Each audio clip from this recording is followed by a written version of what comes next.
Saris December 21 Samantha గారిచే గొప్ప ప్రారంభం. ప్రతి 10,000 రూపాయల కొనుగోలుపై ఒక గోల్డ్ కాయిన్ ఉచితం. సార్ రీతు గారు ప్రెస్ మీట్ లో బయటకు వచ్చిన తర్వాత ఇంతమంది కంటెస్టెంట్స్ లో మీకు ఎవరు ఫేక్ అనిపించారు అనగానే భరణి గారు అన్నారు. హౌస్ లో ఉన్నప్పుడు అన్నది అని చెప్పండి, అది తను ఎలాగా డెమోని గెలిస్తే బాగుంటుంది అని చెప్పి ఆలోచించే వ్యక్తి కాబట్టి ఆ అంటే అంటే తనకు నా మీద పర్సనల్గా ఏమి ఉండదు అన్నది అని చెప్పి ఒకవేళ అది అన్నది నిజమైతే డెమోని గెలవాలి అన్న ఆలోచనతో చెప్పిన మాట అయ్యి ఉంటుంది. కానీ దాని గురించి నేను పెద్ద అయినా ఫ్యామిలీ వీక్ అప్పుడు అందరూ వచ్చారు కదా, వాళ్ళ మదర్ కూడా వచ్చారు. వాళ్ళ మదర్ వచ్చినప్పుడు నేను వెళ్ళి నమస్తే అమ్మా అని చెప్పిన భరణి గారు నేను మీకు పెద్ద ఫ్యాన్ అండి చీలాస స్రవంతి నుంచి అని చెప్పి అన్నారు. ఆవిడ అంత బాగా మనల్ని రిసీవ్ చేసుకుని అంత రెస్పెక్ట్గా మాట్లాడినప్పుడు రీతుది ఏమన్నా అలాంటివి మాట్లాడినా సరే మనం దాన్ని పెద్ద పట్టించుకోవాల్సిన అవసరం లేదు. బట్ రీతు పర్సనల్గా ఏమి ఉండదని నేను చెప్పి అనుకున్నాను. నాకైతే తన మీద పర్సనల్గా ఏమీ లేదు. తను ఒక హౌస్ ఉన్నంతసేపు కంటెస్టెంట్గా చూశాను. ప్లస్ తను ఎక్కడో నాకు దూరంగా ఉన్నప్పుడు కూడా నేనే దగ్గరగా ఉండి, ఎందుకంటే తను కూడా అంటే మీరు వచ్చే ముందు కూడా స్టేజ్ మీద కూడా బర్నన్నా అని చెప్పాను, బర్నన్నా అని చెప్పింది. అన్న అని చెప్పే తన నోట్లోంచి వచ్చేది.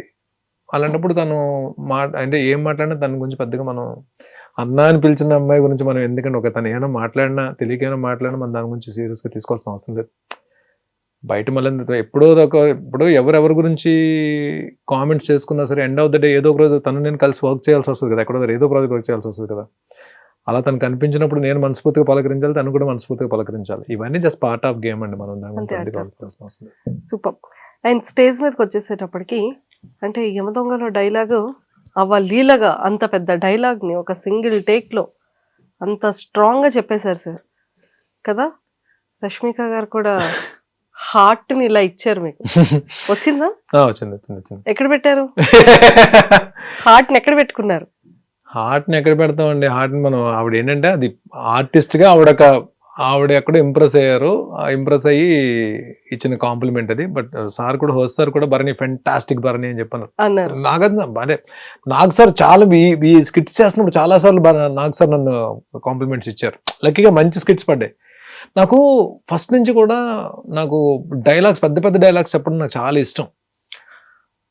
నేను చేసిన టీవీ సీరియల్స్లో కూడా మ్యాక్సిమం అన్ని క్యారెక్టర్స్ కూడా డైలాగ్ ఓరియంటెడ్ క్యారెక్టర్సే పడ్డాయి. అంటే ఎక్కువ పెద్ద డైలాగులు చెప్పే క్యారెక్టర్స్ పడ్డాయి లక్కీగా. స్క్రిప్ట్ చూడకుండా చెప్తారంట కదా సార్, మీకు అసలు ప్రాంప్ట్ ఉండదంట కదా?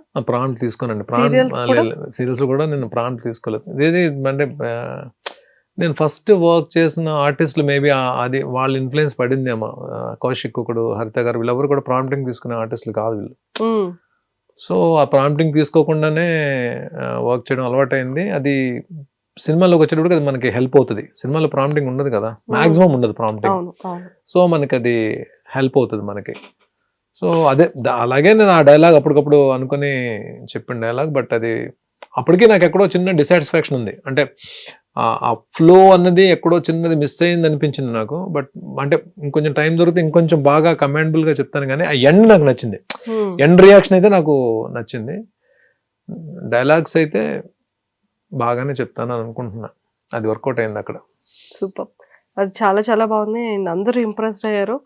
అండ్ వీకెండ్లో కూడా కాస్ట్యూమ్స్ అదరగొట్టేశారు. నాకు హౌస్లోకి వెళ్ళిన తర్వాత బయట నుంచి ఏం సపోర్ట్ ఉందో నాకు తెలియదండి నిజంగానే. సందీప్ అని నాకు తమ్ముళ్ళలాగా, నాకు వైజాగ్. సో తను ఆ తమ్ముడు ఒక 2 తమ్ముళ్ళు పరిచయం చేశాడు. పాపం నేను వచ్చిన దగ్గర నుంచి వాళ్ళే చూసుకున్నారు ఇద్దరు. అసలు ఏం చేశారు, ఎలాగా నన్ను ప్రమోట్ చేశారు, ఎలాగ నన్ను హైలైట్ చేశారు కూడా నాకు తెలియదు. కానీ బయటకు వచ్చిందో తెలిసింది. వాళ్ళిద్దరూ అంటే నాకు ఇప్పుడు సొంత తమ్ముళ్ళ కన్నా ఎక్కువైపోయారు. అంటే నాట్ నవీన్ గాని రామ్కి, నవీన్ అండ్ రామ్కి సందీప్ పరిచయం చేసిన ఇద్దరు. నాకు బిగ్ బాస్ హౌస్ లోంచి బయటకు వచ్చిన ఇప్పుడు ఏమైపోద్ది, ఇప్పుడు ఓకే సందీప్ ఇద్దరు అప్ చెప్పాడు నాకు, వీళ్ళిద్దరి మీద బాధ్యత పెట్టాను. వీళ్ళు ఏం చేశారో తీసి పక్కన పెడితే తమ్ముళ్ళలాగా నాకు వర్క్ చేసి పెట్టారు. సో వీళ్ళిద్దరూ ఏం చేశారు పక్కన పెడితే బిగ్ బాస్ నుంచి బయటకు వచ్చిన తర్వాత సరే థ్యాంక్ యూ సో మచ్ అని చెప్పి ఒక మాట చెప్పేసి మళ్ళీ ఎప్పుడైనా కలుద్దాము సందీప్తో మాట్లాడదాం అని చెప్పి అనుకునే క్యారెక్టర్లు కాదు వాళ్ళిద్దరు సొంత తమ్ముళ్ళు కన్నా ఎక్కువైపోయారు నాకు ఇప్పుడు. అంటే బిగ్ బాస్ అని తీసి పక్కన పెడితే ఇప్పుడు బిగ్ బాస్ వరకు నేను ముందు చేసిన జర్నీ, బిగ్ బాస్ తర్వాత చేసిన జర్నీ అన్నది ఎక్కడో దగ్గర మా అన్నకి ఇంకా మంచి క్యారెక్టర్స్ రావాలి, మా అన్న ఇంకా పెద్ద పెద్ద మూవీస్లో ఇంకా పెద్ద క్యారెక్టర్లు చేయాలి, వెబ్ సిరీస్ క్యారెక్టర్లు చేయాలని చెప్పి నాకన్నా ఎక్కువ తాపత్రయపడుతున్నారు వాళ్ళు. ఒక జెన్యూన్గా ఒక వ్యక్తి ఎవరైనా మనకు పరిచయం, మనకు ఫ్రెండ్ అయినా సరే, ఇప్పుడు ఇంత తక్కువ టైంలో బిగ్ బాస్కి వెళ్ళే ముందే పరిచయం అయింది నాకు 4 months ముందు హార్డ్లీ. అంటే బిగ్ బాస్కి వెళ్ళి ఒక 15 రోజులు ముందు పరిచయం. ఈ 3-4 monthsలో నిజంగా వాళ్ళిద్దరూ బయటకు వచ్చిన తర్వాత మీరిద్దరే ఇంత చేశారా, మీరిద్దరూ ఉండి నన్ను ఇంతలా తీసుకెళ్లారా అని చెప్పి నాకు ఆశ్చర్యం వేసింది.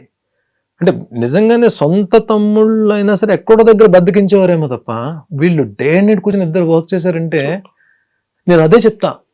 నేనేమంటానంటే బిగ్ బాస్ అనేది నాకు కప్పు ఇవ్వలేకపోవచ్చు, కానీ ఆ కప్పుకు సరిపడే ఫైట్ నేను చేశానో లేదో నాకు తెలియదు, కప్పు రాలేదేమో, కానీ నా కోసం నిలబడే మనుషులు దొరికారండి. నా కోసం నేను లేకపోతే ఏడ్చే మనుషులు దొరికారు.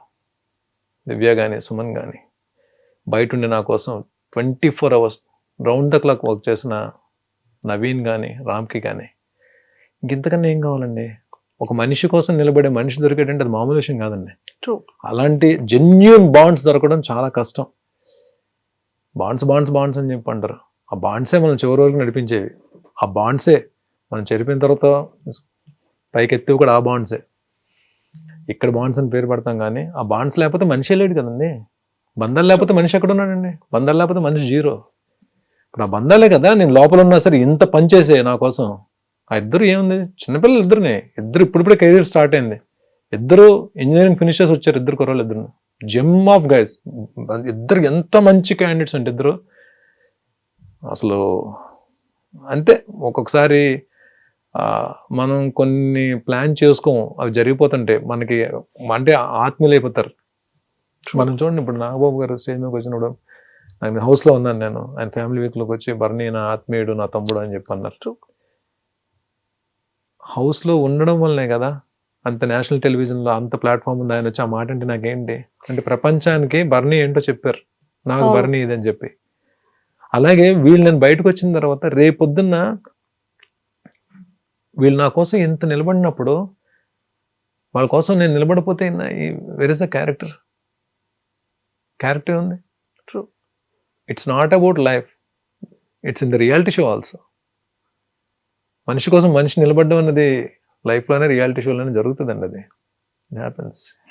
సార్ చాలా మంది నాగబాబు సార్ స్టేజ్ మీదకి వచ్చిన తర్వాత మీ సపోర్ట్ అయిన తర్వాత అండ్ నిహారిక గారు అండ్ నాగార్జున సార్ మాట్లాడుకునే దాంట్లో కూడా అవును డాడీ వచ్చారు, బర్నీ గారు వాళ్ళ ఫ్రెండ్ బర్నీ గారు ఉన్నారు అని చెప్పి డాడీ వచ్చారు అన్నది. కానీ ఇదంతా కూడా ఏంటి అంటే ఓకే నాగబాబు గారు మనిషి, సో నాగబాబు గారి రికమెండేషన్ త్రూ బిగ్ బాస్కి వచ్చారు అనేది చాలా ఎక్కువగా బయట స్ప్రెడ్ అయింది సార్. సో దానికోసం ఏం చెప్తారు మీరు? నాగబాబు గారు ఏమన్నా నువ్వు గేమ్ ప్లాన్ మార్చుకొని చెప్తారా, లేకపోతే నాగబాబు గారు నువ్వేమన్నా ఇక్కడి నుంచి కామెడీ స్టార్ట్ చేయమని చెప్తారా? ఎవరి గేమ్ ఆల్ది. బయట ఆయన ఏం చెప్తారు, ఎవరికైనా సరే బర్నీకి సపోర్ట్ చేయండి అని చెప్తారు. ఆయనకున్న బిజీలో ఆయన ఏంటి ఇప్పుడు అంత తీరుకుంది ఆయనకి. ఆయన ఏంటి ఏపీ స్టేట్కి ఒక ఎమ్మెల్సీ, శాసనమండలి సభ్యుడు, ప్లస్ జనసేన పార్టీ ప్రధాన కార్యదర్శి. ఆయనకి ఎక్కడ టైం ఉంటుందండి? ఎక్కడ టైం ఉంటుంది చెప్పండి? ప్లస్ హెచ్ఆర్లో ఎక్కడో హెచ్ఆర్లో పార్టీని ఆయన తీసుకెళ్తున్నారు. ఆ ఉన్న టైంలో నేను ఒక క్లోజ్ బ్రదర్ లాగా లేదా నేను ఒక గురువులా భావిస్తాను కాబట్టి సపోర్ట్ చేయడానికి రావాలి కాబట్టి వచ్చారు. పాపం ఒక మాట చెప్పారు బర్నీ గారు. ఎవరికైనా ఏం చెప్తారు? ఇప్పుడు మీరు నన్ను అభిమానిస్తున్నారు, బయట మీరు కానీ లేకపోతే నన్ను అభిమానించాలి ఏం చెప్తారు? బర్నీ బిగ్ బాస్ హౌస్లో ఉన్నాడు ఓట్లేండి అని చెప్తారు. అంతేగాని దాన్ని మేనేజ్మెంట్ అని పేరు పెడితే అంటే ఎవరికి సపోర్ట్ చేయకూడదా? మనం పాజిటివ్గా ఆలోచిస్తే సపోర్ట్ అవుతుంది, వేరే రకంగా ఆలోచిస్తే అది మేనేజ్మెంట్ అవుతుంది. మేనేజ్మెంట్ అంటే ఏం మేనేజ్ చేస్తారు? బిగ్ బాస్ హౌస్లో బిగ్ బాస్ నాగబాబు గారిని కన్సల్ట్ చేసి నాకేమి బిగ్ బాస్ హౌస్లో ఎంట్రీ ఇవ్వలేదే. 3rd సీజన్కి అడిగారు. 3rd సీజన్ అప్పుడు నేను చాలా బిజీ ఉన్నాను, పెళ్ళి అయిపోయాను. 4th సీజన్ ట్రై చేశారు, అప్పుడు బిజీగా ఉన్నాను, సీరియల్స్లో ఉండే వెళ్ళలేకపోయాను. ఈ సీజన్ ఏంటంటే నేను ఏ సీరియల్స్లో లేను. ఈ సీజన్ అడిగేటప్పటికి వెళ్ళి మాట్లాడుకుని ఆయనతో డిస్కస్ చేసినప్పుడు భరణి వెళ్ళు బాగానే ఉంటుంది కదా అని చెప్పాను. కాకపోతే ఫిజికల్ టాస్క్లు ఇవన్నీ ఉంటాయి కాబట్టి నేను ఆ టైంలో ఫిట్గానే ఉన్నాను కాబట్టి నేను కాల్ తీసుకుని అసలు బిగ్ బాస్ ప్లాట్ఫామ్ అనేది ఏముంటుంది ఒకసారి ఎక్స్పీరియన్స్ చేద్దాం అని చెప్పి నేను వచ్చాను. But I enjoyed. ఏం జరిగింది ఏంటనేది రిజల్ట్ అనేది ఏం తీసి పక్కన పెడితే ఆ వర్డే తప్పది. It's not correct. క్లారిటీ వచ్చేసింది. అండ్ సార్ అంత ఫన్ ఎవ్రీథింగ్ బిగ్ బాస్ జర్నీలో ఎక్సలెంట్ వెళ్ళింది. బిగ్ బాస్ అనేది పక్కకు పెట్టేస్తే స్టేజ్ మీదకి అమ్మగారు అండ్ తల్లి గురువు నాగబాబు సార్ ఇద్దరు రావడం అదొక నెక్స్ట్ లెవెల్ అనిపించింది. నేను అందుకనే బెస్ట్ మెమొరబుల్. హౌస్ లోంచి సాష్టాంగ నమస్కారం చేశాను. చూసారా మీరు? మనం పాదాలకి నమస్కారం చేసేది ఎవరికండి? తల్లికి గురువుకే కదా. అవును. నాకు అది నేను నా సంకల్పం, అది నేను గట్టిగా కోరుకున్నా. నేను హౌస్లో ఉన్నప్పుడు వాళ్ళిద్దరు రావాలి ఎట్టి పరిస్థితుల్లో అని చెప్పి అది జరిగింది. నాకు హౌస్లో ఉన్నన్ని రోజుల్లో ద బెస్ట్ మూమెంట్ ఏదైనా ఉందంటే వాళ్ళిద్దరు స్టేజ్ మీదకి రావడం, నేను చూడడం, మా అమ్మని నా ఒకరు అక్కడి నుంచి నాతో మాట్లాడడం నాకు ద బెస్ట్ మూమెంట్. హౌస్లోనే కాదు, నా లైఫ్లోనే అది ఒక బెస్ట్ మూమెంట్ అవుతుంది. అంటే నేను ఒక రియాలిటీ షోలో ఉన్నప్పుడు వాళ్ళిద్దరు రావడం, ఈ ప్రపంచం మొత్తం నా తల్లి నా గురువుని చూడడం, నాగబాబు గారికి నేనేంటి ఈ ప్రపంచానికి తెలియడం, ఇంతకన్నా నాకేం కావాలి? అఖండ మూవీలో ఒక మంచి విలన్ క్యారెక్టర్ కనిపించారు సార్. నాకు ఇప్పటికీ డౌట్ ఏంటంటే బిగ్ బాస్ హౌస్లో చూస్తే ఇంత ఇన్నోసెంట్గా, అంటే ఒక కూల్గా, ఒక నార్మల్ కామన్ ఒక క్యాజువల్ ఒక వ్యక్తిగా కనిపించే మీరు సీరియల్స్లో వాటిలో ఎక్కువ విలన్ క్యారెక్టర్స్ చేస్తూ, అండ్ మొన్న ఇప్పుడు అఖండ 2లో రిలీజ్ అయిన దాంట్లో కూడా విలన్ క్యారెక్టర్. అసలు మీరు చేసిన క్యారెక్టర్కి మీ రియాలిటీకి సంబంధం లేకుండా ఉంటారు సార్. ఏం చేద్దాం అంటారు? అదే ఇక్కడ నుంచి ఏమైనా ఒక brother character, friend character, morning బయటకు వచ్చిన తర్వాత ప్రకాష్ రాజ్ గారు లాంటి క్యారెక్టర్, రావు రమేష్ గారు లాంటి క్యారెక్టర్, ఈ క్యారెక్టర్ చేయాలి, పలానా పర్టికులర్ క్యారెక్టర్ చేయాలని చెప్పి నేను గిరిగీసి కూర్చోలేదండి. అయినో నేను ఏ మెటీరియల్లో నాకు తెలుసు, నాకు ఆ క్లారిటీ ఉంది. I'm not a hero material. నాకు వచ్చే క్యారెక్టర్లు ఏంటో నాకు తెలుసు. నాకు కాకపోతే బాగా ఆడియన్స్ ఆదరించే క్యారెక్టర్స్ నేను టీవీలో చేసినప్పుడు ఎక్కువ విలన్ క్యారెక్టర్స్, నెగిటివ్ రోల్స్ ఆ ఇన్ఫ్లుయెన్స్ ఉంటుంది కాబట్టి మ్యాక్సిమం నెగిటివ్ రోల్స్ వచ్చిండొచ్చు. అలాగని పాజిటివ్ రోల్స్ చేశాను, పాజిటివ్ రోల్స్లో కూడా మెప్పించాను. ఈ పలానా క్యారెక్టర్ చేయాలని చెప్పి అయితే నేను గిరిగేసుకొని కూర్చోలే. నేను ఈ ఇంటర్వ్యూ సందర్భంగా నేను అందరి డైరెక్టర్స్కి, టీఎఫ్ఐ తెలుగులో ఉన్న అందరి డైరెక్టర్స్కి వినమ్రంగా నమస్కరిస్తూ రిక్వెస్ట్ చేసేది ఏంటంటే, భరణి ఏ క్యారెక్టర్ అని చేస్తాడు. అది 1 డే క్యారెక్టరా, 2 days క్యారెక్టరా, నెగిటివ్ క్యారెక్టరా, బ్రదర్ క్యారెక్టరా, ఫాదర్ క్యారెక్టర్, యంగ్ ఫాదర్ క్యారెక్టరా, ఏ క్యారెక్టర్ అని చేయడానికి సిద్ధంగా ఉన్నానండి. వెబ్ సిరీస్ కానీ, ప్లాట్ఫామ్స్ కానీ. కాకపోతే నాకు టీవీకి సీరియల్స్ చేయడానికి అయితే నాకు టైం తక్కువ ఉంది కాబట్టి నేను చేయలేకపోవచ్చు. బట్ అది కూడా ఇంకా ఆలోచనలోనే ఉన్నా. బట్ గెస్ట్ రోల్స్ ఏమైనా చేస్తాను నేను టీవీకి కూడా. షోస్ ఏమైనా ఉన్నా షోస్కి అటెండ్ అవుతాను, చేస్తాను. బట్ మూవీస్లో కానీ వెబ్ సిరీస్లో కానీ ఏ క్యారెక్టర్ అయినా చేయడానికి సిద్ధంగా ఉన్నానండి. బట్ చేస్తున్నాను కూడా ఆల్రెడీ. ఇప్పుడు నాకు షూటింగ్స్ జరుగుతున్నాయి, స్టార్ట్ అయిపోయింది షూటింగ్. కొన్ని షూటింగ్స్ ఆల్రెడీ ఆన్లో ఉన్నాయి. జాన్ నుంచి ఒక షూట్ స్టార్ట్ అవుతుంది. ఇంకెంత జాన్ వచ్చేస్తుంది కదా సార్. వెబ్ సిరీసా? మూవీ అండి. మూవీ స్టార్ట్ అవుతుంది. ఇంకొక సర్ప్రైజ్ కూడా మీకు జరుగుతుంది. బిగ్ బాస్ నుంచి బయటకు వచ్చే ముందు ఏం జరిగాయి, ఏ ప్రాజెక్ట్ ఎంటర్ అవుతున్నాను అన్నది అది ఇప్పుడు నేను ఇక్కడ రివీల్ చేయట్లేదు. నేను లాస్ట్ ఇంటర్వ్యూలో కూడా పెద్ద ప్రాజెక్ట్ చేయబోతున్నాను అని చెప్పాను కదా, అది కూడా అనేపోతుంది. జాన్ నుంచి నాకు 3 movies షూట్ స్టార్ట్ అవుతుంది, బ్యాక్ టు బ్యాక్. అబ్బా సూపర్. సో డెమోన్ అనేవాడిని మనం తీయాలి అని చెప్పంటే మీరు నాకు కొంచెం సపోర్ట్గా నిలబడాలి. మనం ఒక టీం కింద ఆడదాం. సో ఇదే విషయం ఇమాన్యుల్కి కూడా పోస్ట్ చేశాడు. నేను హెల్ప్ ట్రాప్లో పడ్డానని చెప్పి నేను అనుకోను. ఒక వ్యక్తి, ఒక అబ్బాయి వచ్చి నాకు హెల్ప్ చేయాలి, హెల్ప్ పరంగానే అడిగాడు అది. సో డెమోన్ని తీస్తే ఈజీ అవుతుంది గేమ్ అనేటప్పటికి ఆలోచనలో హెల్ప్ చేద్దామని చెప్పి నేను ఒప్పేసుకున్నాను. అది జెన్యూన్ గేమ్ అని అనుకున్నాను. నేను బెడ్ మీదకి ఎక్కిన తర్వాత ఒక్కొక్కరిని తీసేస్తున్నాం. ఫస్ట్ గుచ్చుకుని బాధ అనిపించింది ఏంటంటే, బిగ్ బాస్ హౌస్లోకి వెళ్ళిన తర్వాత it's no question of gender. అమ్మాయి అబ్బాయి అని లేదు. అక్కడ ఎవరెవరినైనా తీసేసుకోవాలి. అక్కడ ఎవరెవరితో తలబడాలి. అదే పెట్టుకుని 1 by 1 లాగేస్తున్నాం. డెమోన్ని లాగుదాం వద్దా డైలమాలు ఉన్నప్పుడు డెమాన్కి ఏంటి, ఓహో ఇమాన్యుయల్ అండ్ కళ్యాణ్ భరణి ఈ ముగ్గురు ఒకటయ్యారా అని దీంట్లో వచ్చినప్పుడు ఏం చేస్తాడు, ఫస్ట్ నన్ను టార్గెట్ చేశాడు, నా మీదకి వచ్చాడు. నేను డెమాన్ టార్గెట్ చేయలేదు. మీరు కావాలంటే వీడియో చూసుకోండి. డెమాన్ నన్ను తోస్తే నేను అడ్డుకొని డెమాన్ తోసే ప్రాసెస్లో కింద పడ్డాను. తర్వాత అది సంచాలక్ డెసిషన్, అది కొంచెం కాంట్రవర్సీ అయింది. అది అయిపోయిన తర్వాత నేను ఉన్నప్పుడు కళ్యాణ్ 1 by 1 అందరినీ కిందకు తోసిన రోజులో నేను అడిగాను కళ్యాణ్ నెక్స్ట్ నేను శ్రీజాని తీసేద్దాం అనుకుంటున్నాను. ఇమాన్యుయల్కి చెప్పాను, కళ్యాణ్ కూడా చెప్పాను. తను ఓకే అన్నాడు. ఓకే అన్నప్పుడు నేను ఏమనుకుంటాను, ముగ్గురం కలిసి తోస్తున్నాం అందరిని. నేను తోసినప్పుడు వీళ్ళు కూడా జాయిన్ అవుతారు అనుకుంటాను కదా. అక్కడ ఏంటి, ఎండ్ ఆఫ్ ద డే అందరిని తోసుకుంటే మేము ముగ్గురు మిగలాలి. మేము ముగ్గురు మిగిలిన తర్వాత ముగ్గురులో మళ్ళీ ఇద్దరు మిగులుతారు. ఇమాన్యుయల్ నన్ను తోసేస్తాడో, లేదంటే కళ్యాణ్ని నేను కలిసి ఇమాన్యుయల్ తోసేస్తామో, లేదు నేను కళ్యాణ్ కలిసి ఇమాన్యుయల్ తోసేస్తాం. అది ముగ్గురు మిగిలిన తర్వాత గేమ్ అది వేరే దీంట్లోకి వెళ్తుంది. శ్రీజాన్ తోసే దీంట్లో వీళ్ళిద్దరు అసలు మూమెంట్ కూడా లేదు, అయిపోయారు. అక్కడ ఏం ప్రొజెక్ట్ అయింది, నేనే శ్రీజాన్ తోసినట్టు అయిపోయాను. బట్ నా ఇంటెన్షన్ ఏంటంటే శ్రీజాన్ తీసేద్దామని. నేను దానికి ఏమీ చేయలేదు. అది బిగ్ బాస్ హౌస్లో నేను ఎప్పటికీ మర్చిపోలేని ఒక దురదృష్టకరమైన సంఘటన. నా మీద నాకే భరణి ఇలా చేసేవేంట్రా బాబు అని చెప్పి మన హౌస్ నుంచి వచ్చేవరకు కూడా నా మైండ్లో అది అలాగే ఉంది. నేను హౌస్ నుంచే నేను తనకు శ్రీజాకు సారీ చెప్పాను. శ్రీజాని పర్సనల్గా కూడా నేను రీఎంట్రీ ఇస్తున్నప్పుడు కూడా సారీ శ్రీజ, నా వల్ల తప్పు జరిగిందని కూడా చెప్పాను. అంటే ఏమవుతుందంటే మనం ఎంత జెన్యున్ గేమ్ ఆడాలన్నా ఒక్కొక్కసారి సిచ్యువేషన్స్ మనల్ని లాగుతాయి. అక్కడ జరిగింది అదే. ఆ సిచ్యువేషన్ కళ్యాణ్ వచ్చి అడగడం, నేను డెమాన్ తీద్దాం అన్న ప్రాసెస్లో జరిగింది ఇదంతా. సో ఈ బంధాలు బాంధవ్యాలు అనేవి ఇప్పుడు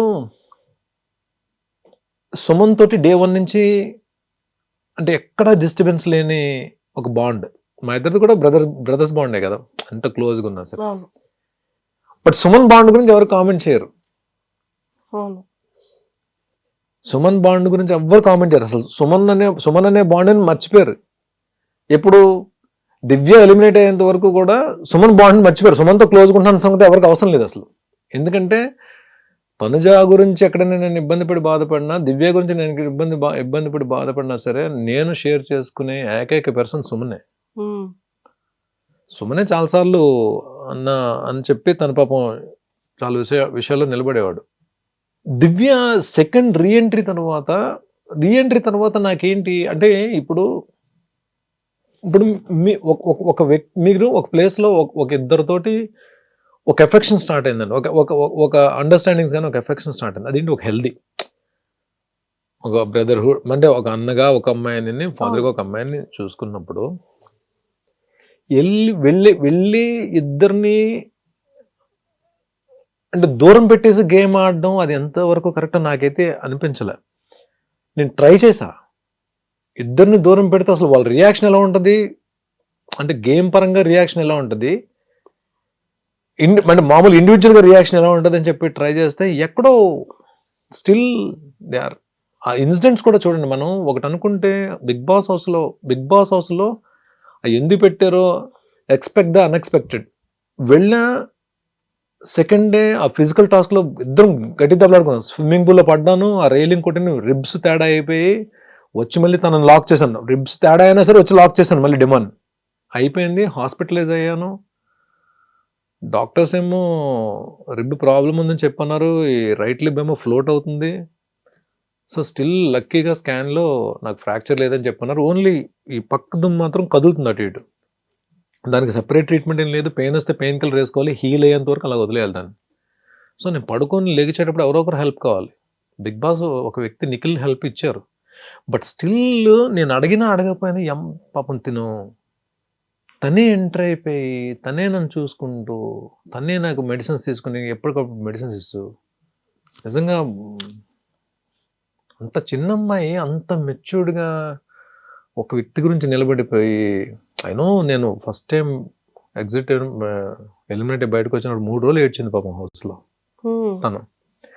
వెళ్ళిన తర్వాత ఆ అమ్మాయి అంత కన్సర్న్ చూపించి సొంత మనిషిని ఇంట్లో మనిషిలా ట్రీట్ చేస్తున్నప్పుడు నేను వెళ్ళి ఆ అమ్మాయిని ఎక్కడ దూరం పెట్టేస్తానండి. ఒకటి ఇద్దరు అన్న అని అంత బాగా దగ్గరైనప్పుడు నా గేమ్ ఇబ్బంది అవుతుంది, నా గేమ్ ప్రాబ్లం అవుతుంది, పాడవుతుందా లేదా ఆ అమ్మాయి గేమ్ పాడవుతుందా అని ఆలోచించినప్పుడు నా గేమ్ పాడవుతుందని నేను ఎంత ఆలోచిస్తాను, అమ్మాయి గేమ్ కూడా పాడవుతుంది అంతే ఆలోచించాలి కదా. నేను నిజంగా అమ్మాయి ఎఫెక్షన్ రియల్ ఎఫెక్షన్ అయితే True. నేనది ఇండైరెక్ట్ గా తెలియడానికి చాలాసార్లు ట్రై చేస్తాను సార్. నేను చెప్పలేను కదా నేను అమ్మాయిని నా వల్ల మీ ఇద్దరు రిలేషన్ గేమ్ పాడవుతుందమ్మా అని చెప్పి ఎలా చెప్తాను నేను. అది ఇండైరెక్ట్ గా ఎన్నిసార్లు ట్రై చేస్తాను సార్ తనకి. I don't know. అమ్మాయి వచ్చి సో అయితే మీరు నాతో మీరు మాట్లాడరా నాతోటి అని కళ్ళని నీళ్ళు పెట్టేసు, అమ్మాయి కళ్ళని నీళ్ళు పెట్టేసుకుని మీరు నాతో మాట్లాడరా అంటే నేనేం చేయాలి? అవును. సో ఎంత ఇంట్లో చెల్లి అయినా సరే, ఇంట్లో సొంత చెల్లి అయినా సరే, ఎక్కడో దగ్గర మనకి ఆ జర్నీలో మనకి చెల్లి మీద కూడా ఎక్కడో దగ్గర కోపం వస్తుంది కదా. కోపం వస్తుంది కదా. వస్తుంది. తను మాట్లాడే మన సొంత చెల్లి ఇంట్లో చెల్లి మీద కూడా ఎక్కడో దగ్గర కోపం వస్తుంది కదా. అవును. అలాగ నా కోపం తెప్పించి పాయింట్స్ దొరికింది. అప్పుడు నేను ఎందుకు వదులుతాను నేను? ఎందుకంటే దాని ముందే మనం వీఆర్ బ్రదర్ అండ్ సిస్టర్స్. కానీ గేమ్ వరకు వస్తే మాత్రం నువ్వు దివ్య నిఖిత, నేను భరణి శంకర్, నీ గేమ్ నీదే నా గేమ్ నాదే. పాయింట్స్ దొరికింది, నామినేట్ చేసి పెట్టేసి తనకెక్కడ నేను దొరికిందో నన్ను నామినేట్ చేసింది. That's it. గేమ్ని వదులుకోలేదు. గేమ్ని వదులుకునేటట్టయితే మళ్ళీ రీఎంట్రీ ఇచ్చినప్పుడు ఎలిమినేట్ చేశారు శ్రీజాని, నన్ను లోపలికి వచ్చాము. ఎవరు ఏమనుకున్నా సరే, ఎవరు ఏం గేమ్ ఆడినా సరే ఆడియన్కి నచ్చితేనే ఉంచుతారండి హౌస్లో. ఆడియన్ నచ్చకపోతే బలవంతంగా ఉంచరు కదా. ఇంకొక రోజు ఉంచండి అని బిగ్ బాస్ని రిక్వెస్ట్ చేస్తే ఉంచుతారేంటి? చేయబట్టి ఆగేస్తారు ముందు. సో ఉన్న తర్వాత 14 వారాలు ఉన్నాను, 15 వారాలు ఉందామని ట్రై చేశాను. 14 వారాలు ఉన్నాను అంటే ఎక్కడో దగ్గర ఆడియన్కి కనెక్ట్ అయ్యాను కదా. ఆడియన్ యాక్సెప్ట్ చేశారు కదా, బర్నీ ఉండాలని చెప్పి ఓకే చేశారు కదా. 23 మంది వచ్చి వెళ్ళారు హౌస్లోకి, బిగ్ బాస్ హౌస్లోకి. ఈ సీజన్ 23 మెంబర్స్ వచ్చి వెళ్ళారు. 20 మంది నన్ను బయటకు పంపిద్దామని ట్రై చేశారు. 3 నా గురించి నిలబడ్డారు. ఆ 3 ఎవరో మీకు తెలుసు. ఆ ముగ్గురులో 2 జెన్యూన్గా నిలబడ్డారు. 3లో 2 జెన్యూన్గా నిలబడ్డారు. ఇది నా కోసం జెన్యూన్గా ఫైట్ చేసింది 2. ఒకళ్ళు గేమ్ ఆడుతూ నాకు అవసరమైనప్పుడు హెల్ప్ చేయకుండా నా హెల్ప్ తీసుకుంటూ ఆడారు. I don't want reveal the names, but ఆ 2 ఎవరో తెలుసు మీకు. సో 14 వారాలు ఉన్నానంటే నేనేదో ఆడేసి లేదంటే టైంపాస్ చేసేసి అయితే రాలా. ఆడియన్స్కి నచ్చింది కాబట్టి 14 వారాలు ఉంచారు. తర్వాత ఎలిమినేట్ ఎందుకు అయ్యాను దానికి రీజన్స్ చాలా ఉంటాయి. బిగ్ బాస్కి ఒకటే లెక్క కాదు కదా, బోల్డ్ లెక్కలు ఉంటాయి.